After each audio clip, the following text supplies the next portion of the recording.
Congress party అధ్యక్షులు శంకర్ నాయక్ గారికి, మీ అందరి అభిమాన నాయకులు, జడ్చర్ల గౌరవ శాసన సభ్యులు, జడ్చర్ల ప్రజల గలాన్ని తెలంగాణ రాష్ట్ర శాసనసభలో బలంగా వినిపిస్తున్నటువంటి ప్రజా నాయకుడు జనంపల్లి అనిరుద్ రెడ్డి గారికి, ఇక్కడ వేదిక మీద ఉన్నటువంటి కాంగ్రెస్ పార్టీ నాయకులు, మిత్రులు, మాజీ సర్పంచ్ తిరుపతి గారికి, నందీశ్వర్ గారికి, రాజు గారికి, టౌన్ ప్రెసిడెంట్ నరసింహ గారికి, దత్తాత్రేయ గారికి, సాధు వెంకటేష్ గారికి, మోహన్ నాయక్ గారికి, ఇక్కడ ఉన్నటువంటి కాంగ్రెస్ పార్టీ నాయకులు తులసిరామ్ నాయక్ గారికి, వెంకర అనితారెడ్డి గారికి, అశోక్ యాదవ్ గారికి, లింగం నాయక్ గారికి, మైనార్టీ సెల్ అధ్యక్షుడు రఫీక్ గారికి, మిత్రుడు మధుసూదన్ రెడ్డి గారికి, జడ్చర్ల నుంచి విచ్చేసినటువంటి నిత్యానందం గారికి, చాలా మంది నాయకులు జడ్చర్ల నియోజకవర్గంలో ఉన్నటువంటి వివిధ మండలాల నుంచి, ఇందాక గుండేడికి పోయిన నరసింహారెడ్డి అని ఇక్కడనే ఉన్నారు, మాజీ సర్పంచ్ అల్వార్ రెడ్డి అన్న విద్యుల్ మండలాధ్యక్షుడు రావడం జరిగింది. ఇక్కడ ఉన్నటువంటి నాయకులకు, కార్యకర్తలకు, మిత్రుడు దుష్యంత్ రెడ్డి గారికి, అందరికన్నా ముఖ్యంగా బాలానగర్ లో ఉన్నటువంటి, ఇక్కడ ఉన్నటువంటి బాలానగర్ మండల కేంద్ర ప్రజలకు, మీకు అందరికీ పేరు పేరున నమస్కారాలు తెలియజేస్తున్నాను. वैसा ही इधर आए हुए मेरे मुसलमान भाइयों को, बहनों को मेरा सलाम. याडी बापू भाई बेन सेन राम राम. తర్వాత నిన్న ఈ ప్రాంతంలో దాదాపు 160-170 తండాలు ఉన్నాయి. నిన్న మీరు అందరూ కూడా పెద్ద ఎత్తున సేవాలాల్ మహారాజ్ జయంతి జరుపుకోవడం జరిగింది. మీరు జయంతి ఉత్సవాలు జరుపుకుంటుంటే నిన్న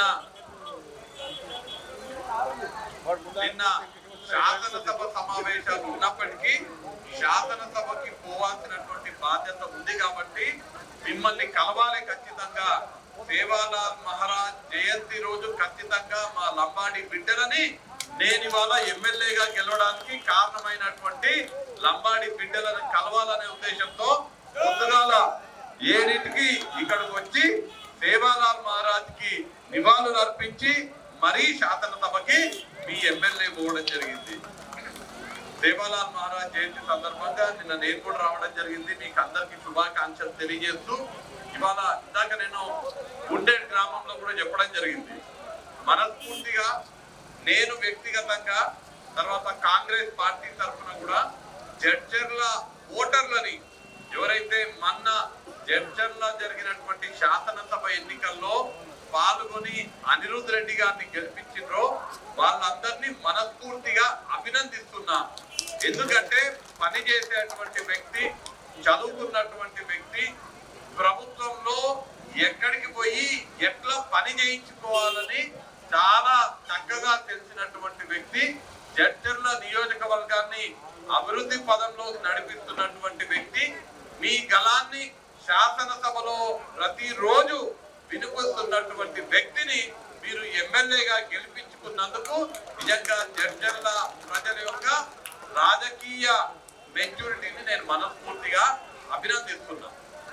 ఇవాళ మీరు కనుక చూస్తే మన జడ్చర్ల నియోజకవర్గంలో, మన పాలమూరు మహబూబ్ నగర్ జిల్లాల, మన రాష్ట్రంలో గత 10 సంవత్సరాలుగా ఏం పనులు కూడా జరగలేదు. మొత్తం మన రాష్ట్రాన్ని దోచుకునుడు, మన పైసలు దోచుకునుడు, మన నిధులు దోచుకునుడు, మన నీళ్లనేమో ఆంధ్రాకి దోచిపెట్టుడు, మనకు ఉద్యోగాలు ఇస్తని చెప్పి వాళ్ళే ఇంట్లో ఉద్యోగాలు నింపుకున్నాడు తప్ప ఏం జరగలేదు. మన డబ్బులు, మన నిధులు దోచుకొని ఇవాళ రాష్ట్రం మీద 7 లక్షల కోట్లు అప్పు భారం మిగిలిచిపోయింది. 7 లక్షల కోట్ల అప్పు అంటే ఇవాళ ఎవరన్నా మన ఇంట్లో ఎవరన్నా పిల్ల పుడితే ఆ పిల్ల నెత్తి మీద కూడా బాబు గాని పాప గాని పుడితే పుట్టిన బిడ్డ పైన 1,60,000 అప్పు ఇవాళ మొన్నటి వరకు పాలించినటువంటి బీఆర్ఎస్ ప్రభుత్వం పెట్టిపోయింది. మన ప్రాంతంలో ఉన్నటువంటి మన అనిరుద్ రెడ్డి గారు ఉదండాపూర్ రిజర్వాయర్ గురించి మాట్లాడడం జరిగింది.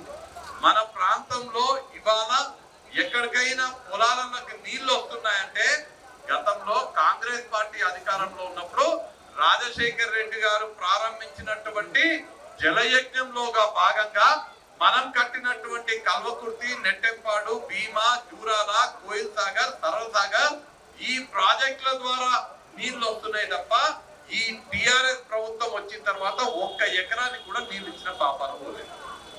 పేరుకి మేము 80% పనులు చేసినామని చెప్తున్నారు కానీ ఒక్క ఎకరా కంటే ఒక్క ఎకరాకి నీళ్ళు లేదు. మళ్ళా మన ప్రాంతంలో తాగునీరు రావాలంటే, మన పొలాలకు కృష్ణమ్మ నీళ్లు రావాలంటే మళ్ళా ఇవాళ రేవంత్ రెడ్డి గారు ముఖ్యమంత్రిగా రాష్ట్రంలో అనిరుద్ రెడ్డి గారు జడ్చర్ల శాసనసభ్యుడిగా ఉన్నప్పుడు ఇప్పుడు మళ్ళా మనం పనులు చేసుకుంటేనే మన నియోజకవర్గంలో ఉన్నటువంటి పొలాలకు మనకు నీళ్లు వస్తాయి. మీరు కనుక ఇవాళ చూడండి, మనం బాలానగర్ మండల కేంద్రంలో ఉన్నాం, రైట్? బాలానగర్ మొత్తం తిరుగుదాము, చుట్టుపక్కల తండాలు తిరుగుదాము, ఊర్లు తిరుగుదాము.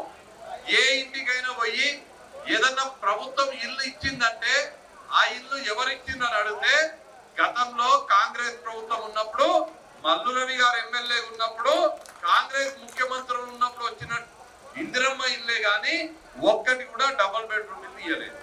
మళ్ళా ఆనాడు మల్లు రవి గారు ఎమ్మెల్యే, కాంగ్రెస్ ప్రభుత్వం ఉన్నప్పుడు ఇల్లు వచ్చినాయి. మళ్ళా ఇవాళ జనంపల్లి అనిరుద్ రెడ్డి ఎమ్మెల్యే, రేవంత్ రెడ్డి ముఖ్యమంత్రి ఉన్నప్పుడు మళ్ళా మీకు అందరికి ఇల్లు లేని ప్రతి ఒక్కరికి 5 లక్షలతోటి ఇల్లు రాబోతున్నాయి. శంకర్ నాయక్ అంటాడు మరి మళ్ళీ అమ్మడంలో సంగతి ఏందని. మీకైతే ఇంకొక 1 లక్ష ఎక్కువించి 6 లక్షలతోటి తండాలల్లా ఇల్లు నిర్మించే కార్యక్రమం కాంగ్రెస్ ప్రభుత్వం చేస్తుంది. అంతేకాదు ఇంకొక, నేను ఇందాక గుండేట్ గ్రామంలో కూడా చెప్పిన, మొన్ననే మీ శాసన సభ్యుడు అనిరుద్ రెడ్డి గారు కరెంట్ ఆఫీసర్లతో సమావేశం ఏర్పాటు చేసిండ్రు. కరెంట్ ఆఫీసర్లను అందరిని పిలిచి మా జడ్చర్ల నియోజకవర్గంలో 200 యూనిట్ల లోపు కరెంటు వినియోగించే ఏ పేద కుటుంబం దగ్గర కూడా మీరు కరెంటు బిల్లు వసూలు చేయొద్దు వచ్చే నెల నుంచి అని చెప్పింది. ఇవాళ మేము చెప్తున్నాం, ఇక్కడ నుంచి వచ్చే నెల నుంచి ఏ తండలో గాని, ఏ దళిత వాడలో గాని, ఏ బడుగు బలహీన వర్గాల ఇళ్లలో గాని, ఏ మైనార్టీ సోదరు ఇళ్లలో గాని మీరు 200 యూనిట్ల లోపు కరెంటు కాలిస్తే మీరు ఒక్క పైసా కూడా ప్రభుత్వానికి కట్టాల్సిన అవసరం లేదు. అట్లనే ఇవాళ మీరు చూస్తున్నారు, కేంద్రంలో బీజేపీ ప్రభుత్వంలో ఉంటే కాంగ్రెస్ అధికారంలో ఉన్నప్పుడు 400 రూపాయలు ఉన్నటువంటి సిలిండర్, అది కిన్నే మే ఆ సిలిండర్ 1200 మే ఆ 1200 సిలిండర్ వస్తుంది. మీరు బీజేపీ ప్రభుత్వం కేంద్రంలో ఉంది కాబట్టి 1200 అయింది. ఇవాళ మొన్న మీరు అందరు చేయి గుర్తు కోటేసిండ్రు. చేయి గుర్తు కోటేస్తే ఇక్కడ అనిరుద్ రెడ్డి గారు ఎమ్మెల్యే అయిండ్రు. మీరు అనిరుద్ రెడ్డి గారిని ఎమ్మెల్యేగా గెలిపిస్తే ఎమ్మెల్యే కూడా ఒక ఓటు ఉంటది కదా, ఆ ఎమ్మెల్యే ఓటు తీసుకుపోయి అసెంబ్లీలో ఎవరికి వేసిండు? రేవంత్ రెడ్డికి వేసిండు.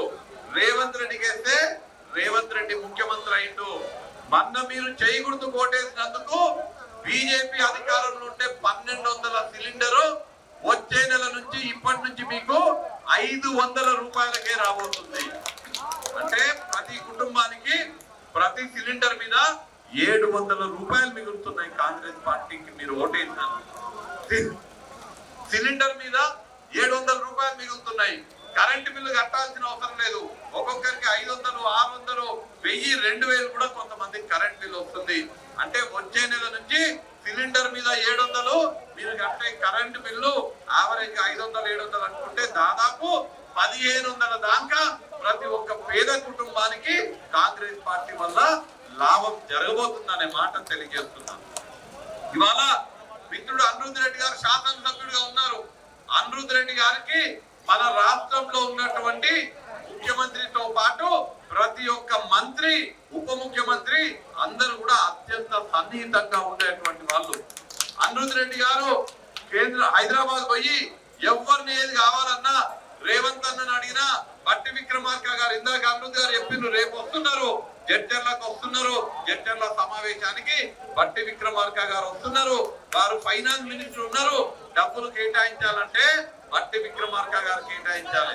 రేవంత్ రెడ్డి గారిని ఏది అడిగినా, బట్టి విక్రమార్క గారిని ఏది అడిగినా కోమటిరెడ్డి వెంకటరెడ్డి గారిని ఏది అడిగినా, మన జడ్చర్ల అల్లుడైన ఉత్తమ్ కుమార్ రెడ్డి గారిని ఏది అడిగినా, సీతక్కని ఏది అడిగినా, పొన్నం ప్రభాకర్ గారిని ఏది అడిగినా, పొంగులేటి శ్రీనివాస్ రెడ్డి గారిని ఏది అడిగినా, అనిరుద్ రెడ్డి గారు ఏ మంత్రిని ఏ ముఖ్యమంత్రిని ఏది అడిగినా కాదనకుండా చేస్తారు. కాబట్టి జడ్చర్ల భవిష్యత్తులో అన్ని రంగాలలో అభివృద్ధి చెందుతుందని నేను ఇవాళ బాలానగర్ నడి ఒడ్డు నుంచి మీకు అందరికీ కూడా హామీ ఇస్తున్నాను. మీరు ఎమ్మెల్యే ఓటు జైగుర్తు కోటేసి అనిరుద్ రెడ్డి గారిని గెలిపించిండ్రు. రాష్ట్రంలో ఏ డిపార్ట్మెంట్ అయినా, ఏ రంగంలోనైనా ఏ నిధులు కావాలన్నా తీసుకొచ్చుకుంటారు.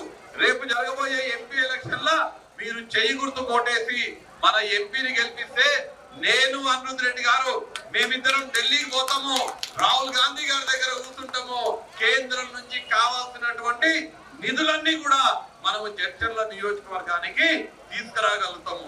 ఇందాక అనిరుద్ రెడ్డి గారు చెప్పడం జరిగింది, వారు చదువుకున్న వ్యక్తి, ఇంజనీరింగ్ చేసిండ్రు, పెద్ద పెద్ద పరిశ్రమలు ఎట్లా ఏర్పాటు చేయాలి, పరిశ్రమలల్లో యువకులకు ఏ విధంగా ఉపాధి కల్పించాలనేది కూడా వారికి తెలుసు.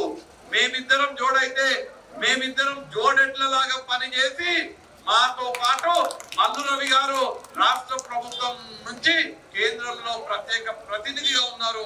వారి సహకారంతో రేవంత్ రెడ్డి గారి అండతోటి మన ఈ జడ్చర్ల నియోజకవర్గం కని విని ఎరగని విధంగా అభివృద్ధి పరిచే బాధ్యత మేమిద్దరం తీసుకుంటామని మీకు ఈ సందర్భంగా హామీ ఇస్తూ, మళ్ళీ ఒకసారి మీరు ఒక మంచి వ్యక్తిని, చదువుకున్న వ్యక్తిని, పనిమంతుడిని, గుణవంతుడిని, రాజకీయాలంటే ప్రజా సేవే లక్ష్యంగా రాజకీయాల్లోకి వచ్చినటువంటి అనిరుద్ రెడ్డి గారిని శాసనసభ్యుడిగా గెలిపించుకున్నందుకు మీకు మరొకసారి అభినందనలు తెలియజేస్తూ, ఎట్లయితే మొన్న మీరు కష్టపడినారో రానున్న ఎంపీ ఎలక్షన్ లో కూడా పార్టీ కోసం కష్టపడి చెయ్యి గుర్తుకి ఓట్లు వేసి, చెయ్యి గుర్తుకి ఓట్లు వేపించి మన ఎంపీగా కాంగ్రెస్ అభ్యర్థిని గెలిపించాల్సిందిగా మిమ్మల్ని అందరినీ కూడా కోరుతూ, మీరందరూ ఇంత పెద్ద ఎత్తున ఇక్కడికి వచ్చి ఈ యొక్క సమావేశాన్ని విజయవంతం చేసినందుకు ప్రతి ఒక్కరికి పేరు పేరున కృతజ్ఞతలు తెలియజేసుకుంటూ,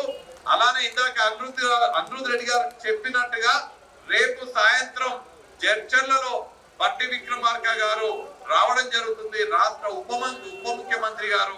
కాబట్టి మీరు అందరు కూడా అన్ని గ్రామాల నుంచి పెద్ద ఎత్తున రేపు సాయంత్రం 6 గంటల వరకు జడ్చర్ల కావేరమ్మపేటకి చేరుకొని ఆ యొక్క ర్యాలీని విజయవంతం చేయవలసిందిగా మిమ్మల్ని అందరినీ కోరుతూ, జై కాంగ్రెస్, చేతి గుర్తుకే, చేతి గుర్తుకే.